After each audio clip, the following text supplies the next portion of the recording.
अस्सलाम वालेकुम दोस्तों, वही एक बार फिर फिल्मी पोस्टरों का सिलसिला। इसमें पहली फिल्म है जग बीती। फिल्म जग बीती पंजाब सर्किट में 22 मार्च 1968 को रिलीज की गई, जबकि यही फिल्म सिंध सर्किट में 28 जून 1968 को नुमाइश के लिए पेश की गई थी। फिल्म जग बीती के हदायतकार एम.जे. राना थे। फिल्म के प्रोड्यूसर एम.एस. काजी साहब थे। फिल्म के मुसन्निफ थे हजी कादरी। फिल्म की मौसीकी चुश्ती साहब ने तरतीब दी थी।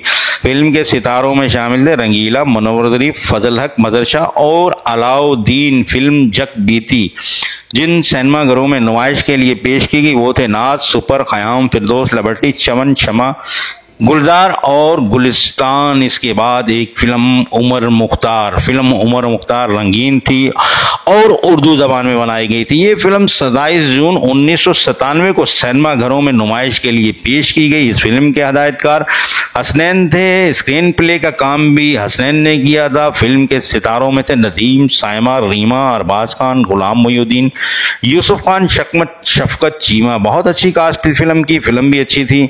अगर आपने देखी है तो आप कमेंट करके मुझे बताइएगा। इसके बाद फिल्म उमर मुख्तार जिन सिनेमा घरों में नुमाइश के लिए पेश की गई वो थे बैम्बिनो, अफशा, किराउन, गालिब, नायाब, फिल्मिस्तान, लालाजार, एम्पेरियल, विनिस, चांदनी, संगीत, मेट्रो, डिलाइट, अलिफ लैला और ड्राइवन के अलावा new majestic cinema Hyderabad, Shams cinema Hyderabad और पैलेस सिनेमा मीरपुर खास। इसके बाद एक फिल्म बनाई गई जले ना क्यों परवाना। बहुत खूबसूरत नाम है। ये फिल्म उर्दू जबान में बनाई गई थी और ये फिल्म जले ना क्यों परवाना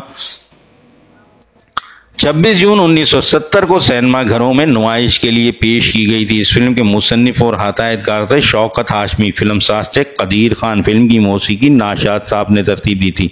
फिल्म के नगमा निगार थे तस्लीम फाजली। फिल्म के सितारों में शामिल थे नदीम, शबनम, कमाल, सायका, संतोष, रसल, मुस्तफ़ा, जलील अगवानी, अनवर हुसैन। फिल्म जले ना क्यों परवाना एक खूबसूरत बहुत अच्छी फिल्म थी। फिल्म की कहानी भी बहुत खूबसूरत थी और इस फिल्म के गाने भी काफ़ी अच्छे थे। ये इस फिल्म ने सिल्वर जुबली मनाई थी। फिल्म जले ना क्यों परवाना जिन सिनेमा घरों में पेश की गई वो थे Kohinoor, Capri, light house, Qayam, Nayab, Zeenat, ड्राइवान, फिल्मिस्तान, नेरिंग, Liberty, Nagina, Shama, Gulzar, Venus cinema Hyderabad, Odeon cinema Hyderabad, Chiragh Mahal cinema Latifabad.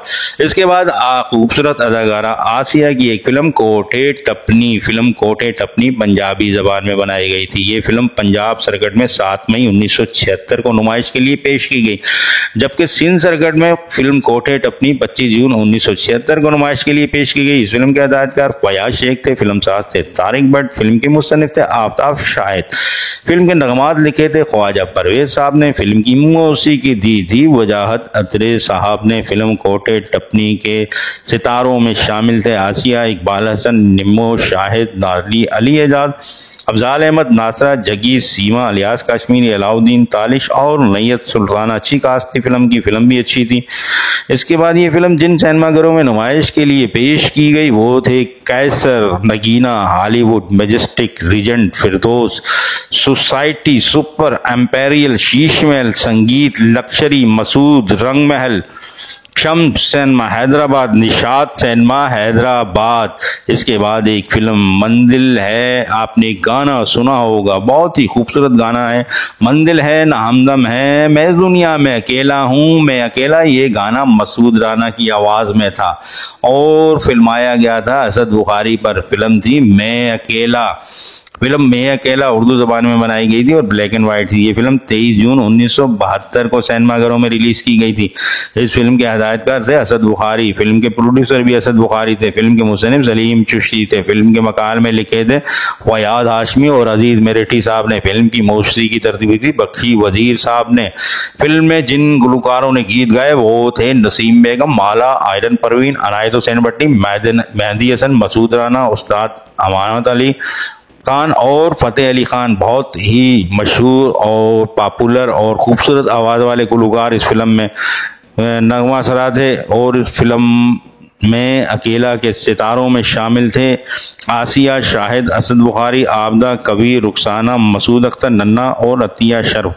Film मैं अकेला, मैं आपको बताता चलूं कि मैंने तो ये फिल्म बहुत अरसे पहले टीवी पर देखी थी, जब हमारे पास ब्लैक एंड वाइट टीवी हुआ करते थे, और मेरे ख्याल में जुमेरात को टीवी पर फिल्म आती थी। आपने फिल्म मैं अकेला अगर देखी है तो किस सिनेमा में कब देखी आप मुझे बताएंगे। इसके बाद फिल्म सोने पल प्यार दे, बड़ा ही खूबसूरत नाम है फिल्म का, सोने पल प्यार दे। ये फिल्म रंगीन थी और पंजाबी जबान में बनाई गई थी।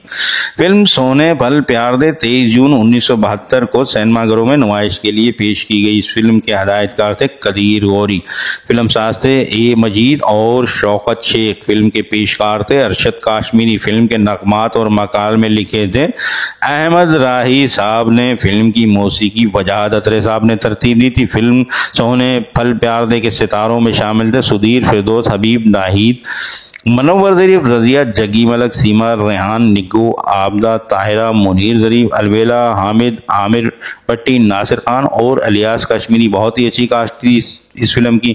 और सुधीर एक खूबसूरत और जंगजू अदाकार थे, अच्छी फिल्में होती थी, अच्छी अदाकारी करते थे ये। फिल्म सोने पल प्यार दे जिन सिनेमाघरों में नुमाइश के लिए पेश की गई वो थे रीगर, लाइट हाउस, सबा, रीजेंट, लिबर्टी, फिरदौस, सोसाइटी, रंग महल, शमा, गुलिस्तान, गालिब, गुलजार, ड्राइवन के अलावा ये फिल्म न्यू मैजेस्टिक हैदराबाद में और निशाद सिनेमा हैदराबाद में भी नुमाइश के लिए पेश की गई थी। इसके बाद एक फिल्म खतरों के खिलाड़ी, फिल्म खतरों के खिलाड़ी रंगीन थी, उर्दू जबान में बनाई गई थी। ये फिल्म 23 जून 1991 को सिनेमाघरों की जीनत बनी। इस फिल्म के हदायतकार M.A. रशीद थे, फिल्म साज थे मियाँ जावेद फेरोज, फिल्म के मुसन्निफ बशीर नियाज थे, फिल्म के नगमा निगार थे कतील शफाई, फिल्म में मौसीकी दी थी M. अशरफ साहब ने। फिल्म में जिन गुलकारों ने गीत गाए थे वो थे अजरा जहां, इखलाक अहमद, रजब अली। और फिल्म खतरों के खिलाड़ी के सितारों में शामिल थे जावेद शेख, नीली, रीमा, इस्माइल शाह, रंगीला, नैयर सुल्ताना, हमायूं कुरैशी, तारिक शाह, निगहत भट्ट और मजीद ज़रीफ। फिल्म खतरों के खिलाड़ी के बारे में आपको बताता चलूँ कि फिल्म में जावेद शेख ने बहुत ही खूबसूरत और लाजवाब एक्टिंग की थी, अच्छा काम किया था इन्होंने। मगर ये फिल्म कमला हसन की इंडियन फिल्म अफवा राजा की हूबहू कॉपी थी। जिस तरह कमला हसन ने अप्पा राजा में 3 कैरेक्टर अदा किए थे, इसी तरह जावेद शेख ने भी इस फिल्म में 3 कैरेक्टर अदा किए थे, लेकिन तीसरा कैरेक्टर उस फिल्म के मुताबिक थोड़ा सा मुख्तलिफ था। ये एक अच्छे अदाकारों की फिल्म थी, लेकिन इस फिल्म की डायरेक्शन बहुत कमज़ोर थी, जिसकी वजह से फिल्म खतरों के खिलाड़ी फलाब हो गई थी। ये थी आज की वीडियो, आपने देखी। अगर आपको वीडियो पसंद आई है और आपने मेरे चैनल को सब्सक्राइब नहीं किया हुआ है तो मेहरबानी करके आप मेरे चैनल को सब्सक्राइब कीजिएगा करें, और इसके अलावा कमेंट करके अपने ख्यालात का इजहार कीजिए कि आपने वीडियो में जो फिल्में बताई गई उनमें से कौन सी फिल्म देखी है, कब किस देखी है, कौन से सिनेमा में देखी है, कौन से शहर और कौन से सूबे में देखी है। इसके अलावा आप वीडियो को लाइक ज़रूर किया कीजिए, क्योंकि आपका लाइक कमेंट मेरे लिए बहुत कीमती होते हैं। इजाज़त दीजिए, अगली वीडियो लेके आपकी खिदमत में जल्दी हाजिर होऊंगा। बहुत बहुत शुक्रिया। शाद रहें, आबाद रहें, खुश रहें। अल्लाह हाफिज़। सैयद अतहर अली नायाब।